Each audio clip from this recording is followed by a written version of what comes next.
Help keep Kinks and Beats Daily ad-free and receive bonus content early with a contribution of 20 cents per episode. Visit herohabit.com/shop for more information.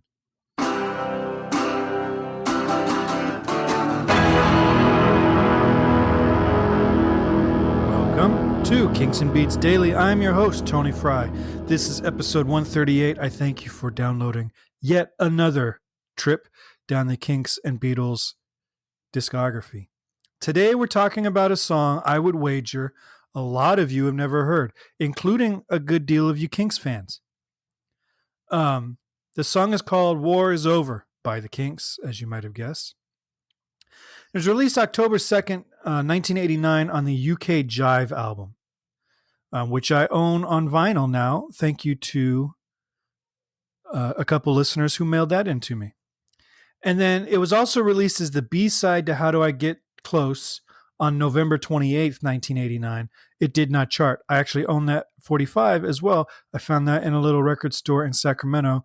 The name escapes me right now, otherwise I'd give it a good plug, but it was a phenomenal store. I walked in there because, as you know, I've been since I got a turntable for Christmas, I have been collecting nothing but Kinks and Beatles vinyl, but I've been trying my best to get the period specific pieces first. So, I'm not getting the new pressing of Muswell Hillbillies. I'm trying to find one from the 70s. And so I went into this place and I walked out with a handful of Kinks and a handful of George Harrison records, and I think maybe a couple Lennon 45s. I just cleaned his section out for really, really inexpensive prices. They were a great record store. But anyway, I have this 45, How Do I Get Close, backed with War Is Over. And the reason I say a lot of Kinks fans don't know it is this is a tough album to find. You don't find it on CD anymore. So if you were a Kinks fan that joined Kinks fandom after the late 80s, early 90s, it's very likely you've never seen UK Jive in the store. It's very likely that you never saw Kinks records in the store aside from, Greatest Hits and maybe Lola. But this one, certainly, I don't ever remember seeing in the store when I was becoming a Kinks fan all those years ago. And it's also not available on Spotify or the digital streaming things. So it's a tough one to find. And it's a shame. There's a lot of good music on UK Jive. And this song in particular, War Is Over, may be a contender for, I don't know, maybe the late era. If you're thinking of their 80s output, 80s into the 90s output, this may be a contender for their best hidden gem. The song was recorded between December 88 and April 89. And the album charted in the United States at 122, did nothing in the UK. And it got panned by critics, and critics are stupid. They just don't get it. And British critics in particular seemed like they just could not wait to piss all over the Kinks. And they did it for this one, so it did nothing in the UK. The song may be the most Beatles-esque song Ray Davies ever wrote. It's got a stunning melody, great production. It's one of those tunes, it's not really of its time. We're talking late 80s, but it's also not dated at all. It doesn't sound like, to me, they're going for a nostalgic sound or that they're trying to sound like British Invasion Band or whatever. But there is a nostalgic quality to it. And I think, really, this should have been the A-side of the single. If this would have been an A-side with proper promotion, and that's always the caveat with the Kinks, if their record company would have got behind them and actually done a little promotion, I think this could have been a huge hit. And here's why. Think about it. We're in 1989. Think about what is a hit at this time. You've got the Traveling Wilburys the year before released their album with songs with melodies and production not terribly far removed from the style of this one. But more closely, you've got Elvis Costello. He's teamed up with Paul McCartney. They've put out a few recordings back and forth on their own albums. And he has a hit with Veronica. And if Veronica could be a hit during this period, we're talking 88, 89, 90. If Veronica could be a hit, there's no reason War is Over couldn't be a hit, because it is every bit as slick and catchy and well produced and not of its time, but still current and contemporary. They're actually, if you listen to them back to back, fantastic companion pieces. And I think if Elvis Costello, because he was at the peak of his success at this point, if Elvis Costello would have released War Is Over, this would have been on his greatest hits package. There are some cool things with this tune. It opens in the key of A, and then for the chorus, it shifts to D, which is the 4 chord. That's not an uncommon thing. That's not what I'm calling clever. But when the verse returns after the chorus, where most people would go back to the original chords, Ray is now in D. So he sings the first chorus in a completely different key than the first verse rather, in a completely different key than he sings it at any other point in the song. From this point forward, he never returns to the verse in the key of A.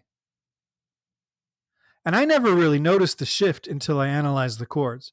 But there is one giveaway. And it's at the end of the second verse. You'll notice that Ray changes the interval of the last line and resolves down instead of going up. And this is because he needs to return to the key of A for one measure so that he can go back to D for the chorus. Had he kept it all the same, the second chorus would have to shift up to G and would be impossible to sing. So he either needs to take out everything that makes that shift cool and play it in going from D to D, or he needs to do exactly what he did and cycle up to G, which is kind of like a Mac the Knife chord progression where each refrain goes up a step. Let me explain what I'm talking about. I don't think I'm doing a good job explaining this. Old soldiers talk about the battles fought to build a better world for me and you. They sacrificed their lives to make a dream come true. Now they're forgotten men, remembered by so few. Now we shift to D, but the war is over. The fighting ended many years ago. The war is over. The battle's won, but there's nowhere to show. And now we're staying in D. Side by side they march together, fighting for the children to be free, to build a better world, a new society. All classes unified to live in harmony. That right there, that's the change he makes. So the first time he does that, he goes from, what is he doing here? He goes a major 2 chord to a minor 4 chord to a 1 chord. So major 2, minor 4, 1. The next verse, because he's in that new key now and he doesn't want to change the key of the chorus, he has to shift it just a little bit. So he does the major 2 to the minor 4. And instead of going back to 1, he goes to 5. And in that one bar, I can make the argument that he's actually changing keys for one measure so that he can establish that D again. Now, you can also make the argument he's just going to the 5 chord to establish it, but it's functioning the same way. And then he's back to the D.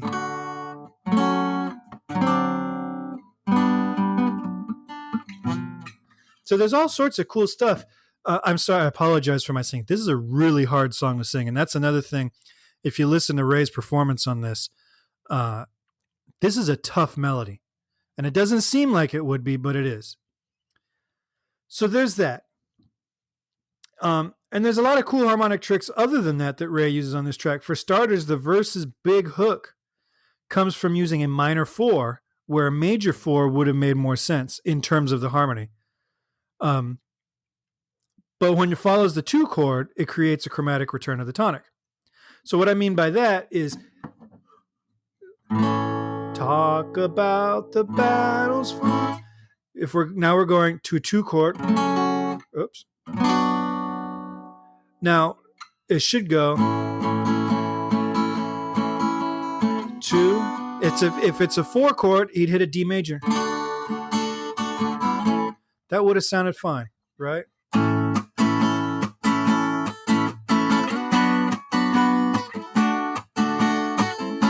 But instead, he goes to a minor 4.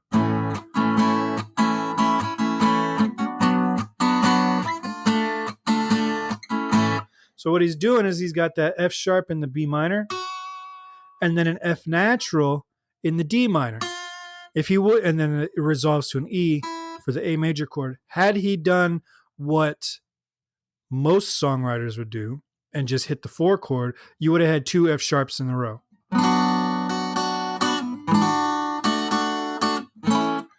So that's a cool little variation that he does that really, like, I think that's where this kind of 60s sound, British invasion sound comes from, is that minor 4 chord. So basically the chord progression, he's going 1, 2, minor 4, 1. Pretty simple. And then he makes the minor 2 a major chord. All right. So we've just gotten used to hearing that B minor. B minor.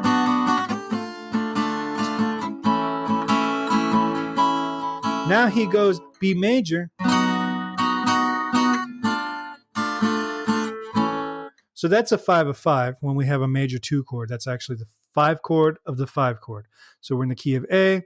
The 5 of A is E. The 5 of E is B major. So that's where we're getting that 5 of 5. That is a beautiful shift going from...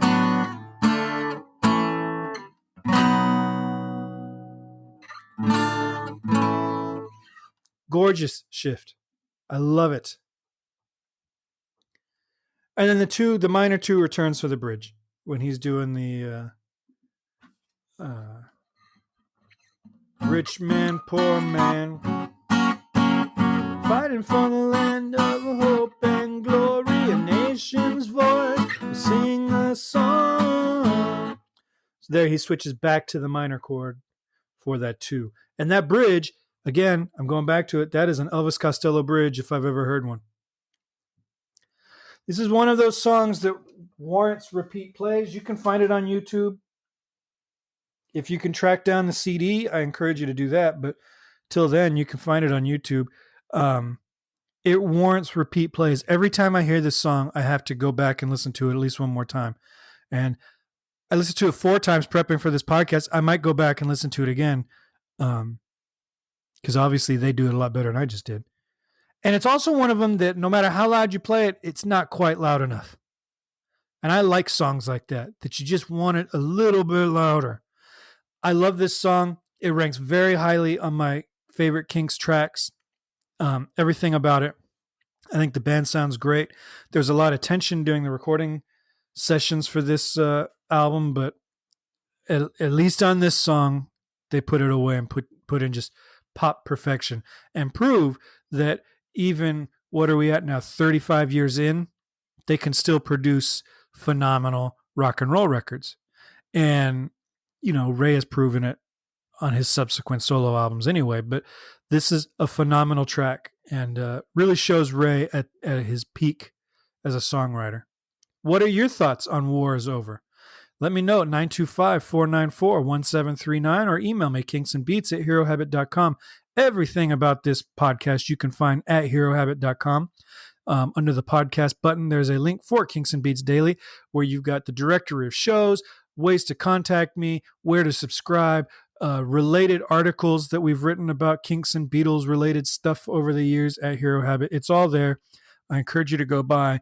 And while you're there, you can sign up. Americans can sign up and subscribe to the trading card box. Maybe get some cool trading cards along the way. All right. I will talk to you guys soon. Thank you for listening. Have a great day.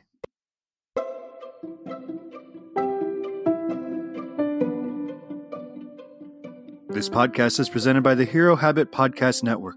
Swing by HeroHabit.com today to comment on this episode and poke around our growing database of sports and pop culture news, reviews, and collectibles. HeroHabit.com. Collect your heroes.